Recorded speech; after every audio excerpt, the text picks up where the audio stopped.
नमस्कार दोस्तों, PLC starrer training में आपका स्वागत है।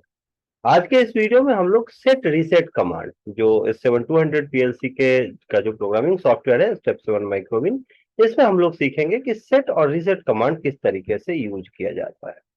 इसके बारे में बहुत सारे लोग हैं, आपको उनको आइडिया होगा भी। सेट और रीसेट हमने इससे पहले भी देखा है दूसरे पीएलसी में, बट यहाँ हमने जो है सीमेंस 7200 में पहली बार ये चीजें देख रहे हैं। तो सेट का क्या मतलब है, नाम से क्लियर है। सेट ये क्या करता है, किसी भी आउटपुट को टर्न ऑन कराता है। रिसेट क्या क्या करता है, किसी भी आउटपुट को टर्न ऑफ कराने के काम होता है, किसी भी बिट को टर्न ऑन कराता है। तो कुछ स्पेसिफिकेशंस है, इसके बारे में डिटेल में डिस्कस करेंगे, प्रैक्टिकली यूज करके देखेंगे कि कैसे हम इसके साथ काम कर सकते हैं। बट अगर अभी तक आपने मेरा चैनल सब्सक्राइब नहीं किया है तो प्लीज चैनल सब्सक्राइब कर लीजिए और बेल आइकन प्रेस करना बिल्कुल मत भूलिएगा, क्योंकि जब भी मैं कोई नया वीडियो डालूंगा, नया इंस्ट्रक्शन जो है उससे रिलेटेड वीडियो डालूंगा, नई टेक्नोलॉजी से रिलेटेड वीडियो डालूंगा, तो वो नोटिफिकेशन आपको तभी मिल पाएगा जब आप नोटिफिकेशन जो है बेल आइकन को प्रेस किए रहेंगे। तो शुरू करते हैं। सेट और रीसेट। सेट जैसा कि नाम से क्लियर है, टर्न ऑन करता है, लेकिन सीमेंस में S7200 में जो स्टेप 7 माइक्रोबिन है, इसका जो सेट है ये थोड़ा अलग है। ये सेट एन बिट्स है। जब आप इस पर कर्सर ले जाते हो तो आप देखते हो यहाँ आपको बिट लॉजिक में ये सेट कमांड मिलता है। यहाँ आप जाते हैं तो ये आपको एस एस लिखा हुआ है, तो यहाँ आप देखेंगे लिखा हुआ सेट एन बिट्स। ये एन बिट्स को सेट करता है, मतलब जो बिट का आप एड्रेस लोगे उससे लेके आप जितने बिट की एड्रेसिंग उसमें करेंगे कि 1 बिट, 2 बिट, 3 बिट, तो उस एड्रेस के बाद कंजिक्यूटिव जितने भी बिट्स हैं 1 2 3, अगर आप 3 लिख देते हो तो आगे लगातार 3 बिट को सेट करेगा।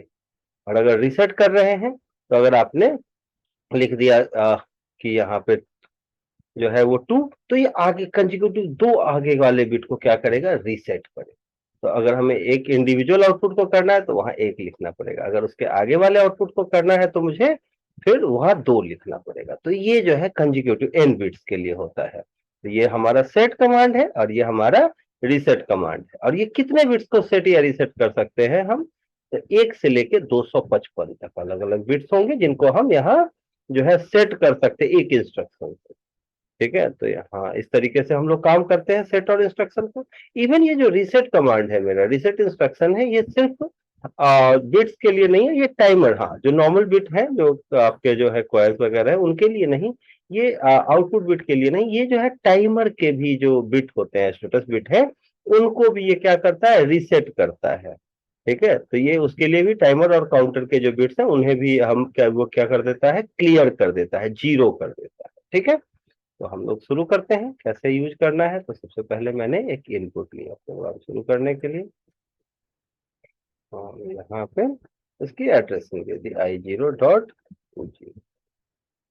और अब सेट कमांड जो है, जैसे अभी तक आपने देखा है कि कोई अगर हमने सिंपल आपका आउटपुट कॉइल लिया, ठीक है, तो कॉइल में क्या होता है कि अगर इनपुट से इंस्ट्रक्शन गया तो आउटपुट जो है वो आपका हाई होगा, लेकिन जैसे ही इनपुट लो हुआ आउटपुट भी लो हो जाएगा। लेकिन सेट कमांड क्या करता है, स्टेटस को होल्ड करता है, ये सेट कर देता है आउटपुट।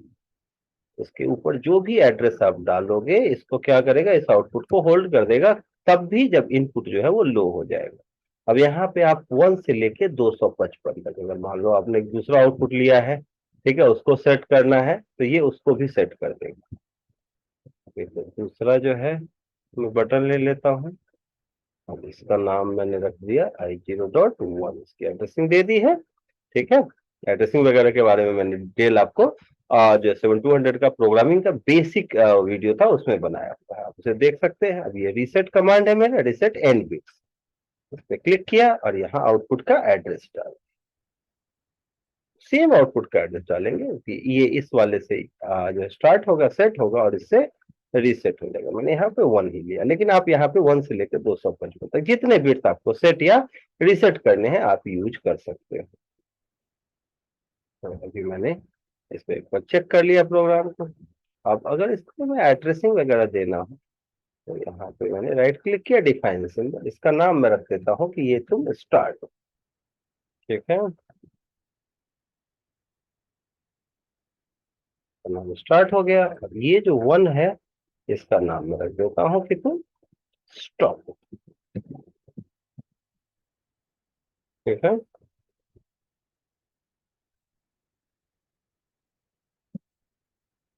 ये क्या होता है, स्टॉप इसका कीवर्ड है तो ये लेता नहीं है नेम में, तो मुझे या तो कुछ भी स्टॉप वो वन कर देता हूँ, हाँ, कोई भी नाम अलग थोड़ा स्टॉप के साथ कुछ ऐड करना पड़ता है। ये हमारा स्टार्ट हो गया, स्टॉप हो गया। और ये प्रोग्राम का जो है प्रोग्राम कमेंट या नेटवर्क टाइटल कुछ भी आप चाहे तो यहाँ दे सकते हैं। तो मैंने प्रोग्राम का कमेंट लिख दिया कि ये है आपका set reset instruction command, set reset instruction और सेट रीसेट कमांड।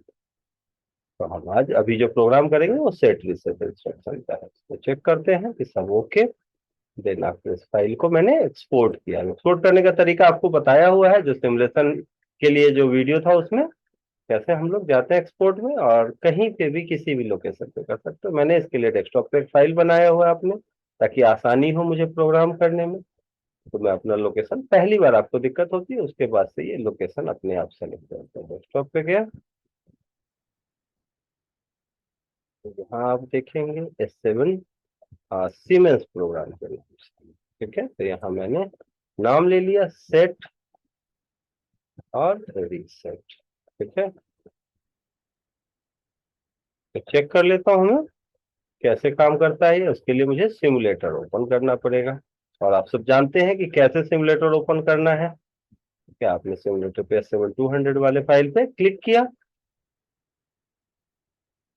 करते ही थोड़ा टाइम लेता है पहली बार ओपन होने में।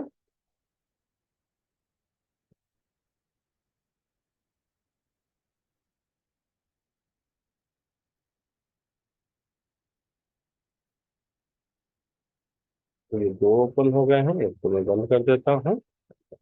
तो ये फाइल है, इसको क्लिक किया,